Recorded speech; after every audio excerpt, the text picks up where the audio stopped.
Hey everyone, it's Lindsay Autumn Rainbow. I'm back, so just wanted to hop back on here and talk about some things to do with your healing journey and your self-worth and confidence and how you feel about yourself. So a lot of times, I'm sure some of you have experienced bullying, abuse, gossiping about you behind your back, and things like that.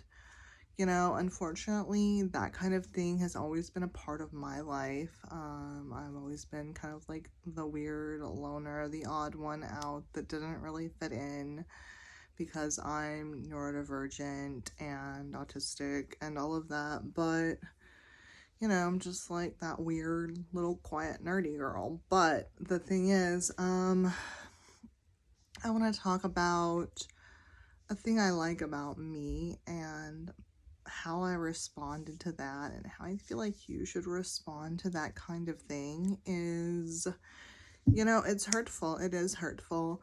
I have rejection sensitive dysphoria, so I get very emotional, upset, crying, feeling very sad about rejection, when you're left out or bullied or someone that you didn't do anything really wrong to or anything to, really.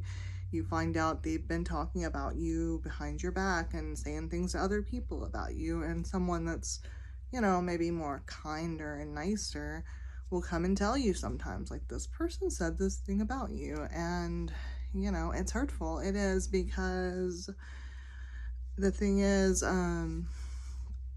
it's our natural tendency, especially if you're maybe ADHD like me and have the rejection sensitive dysphoria, or you're a highly sensitive person like me and very sensitive and emotional, and you cry a lot and get emotional about things, you might feel very hurt when you find out one of these things has happened, or when someone comes at you like that. You might be very hurt, right? And that's normal and that's okay.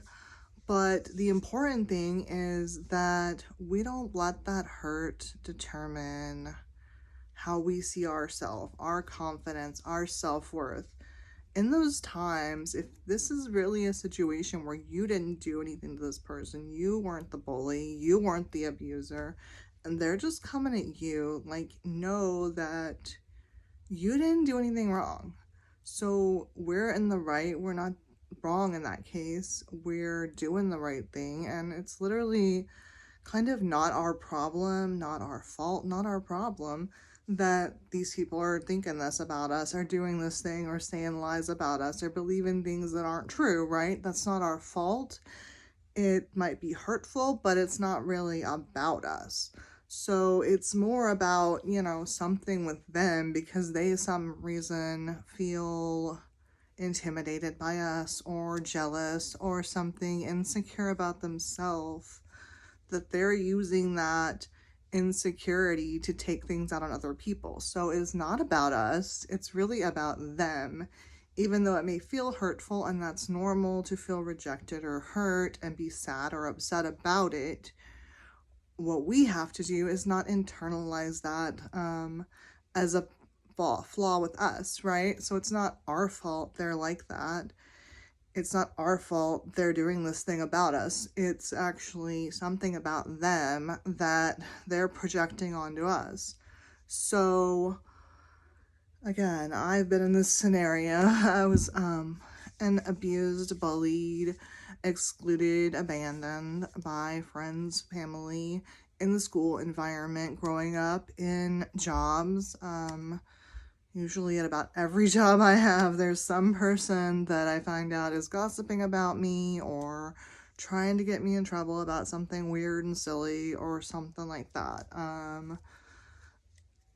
It's just my life. It's just kind of the norm of what I've grown up with and grown with in this life, as someone that is different and quiet and sensitive, and maybe they can tell, like, I'm not trying to fit in or conform to the crowd, and maybe that bothers them. I don't know. Like I said, I don't understand these things, because I generally I don't mess with people, they don't mess with me. I come at with a kindness and a niceness towards people, and I try to get along and help them and be kind and nice. So when people are doing these backhanded, backstabby, kind of mean, bullying things, I really don't understand why, because I would never do those kind of things to someone that had never done anything to me.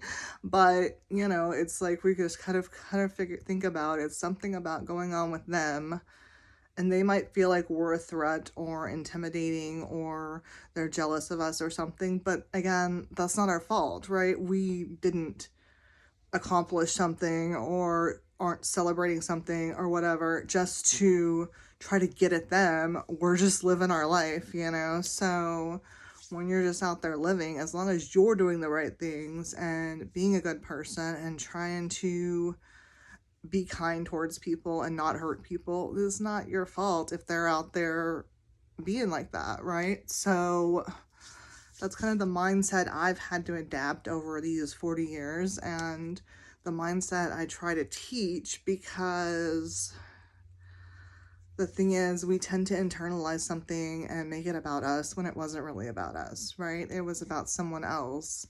And even if that person doing the bullying is like your family, maybe it's your partner, maybe it's your parent, maybe it's your grandparent, but still, and they might try to make you feel like you did something wrong by living your life maybe in a way they don't agree with or a way they don't like. But unless you actually did something wrong to them, again, it's still not your fault. I mean, you're allowed to be your authentic self and be who you are.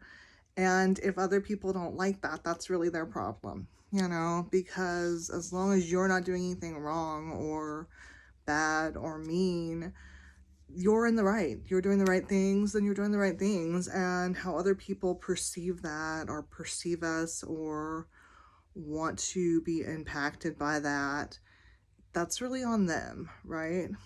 So that's just kind of the mindset you have to adapt, especially if you're a person that is speaking truth like I do and speaking out about things and being open and honest and being authentic. A lot of people find that intimidating. They don't like it because you don't just go along with whatever they want you to go along with, right? That offends them, that makes them mad, so they retaliate. And if you're that kind of person who's being authentic and speaking your truth and not going along with things that you know aren't right, then you're probably going to draw some kind of negative attention, some kind of haters. It's going to probably happen, and it's going to happen. You've probably experienced it happening. But again, we have to stay strong in our confidence and authenticity and not let it bother us. I mean, it's hard, it is, and there's shadow work and our inner child healing and things we have to do with that to get there to that point if you're not to that point.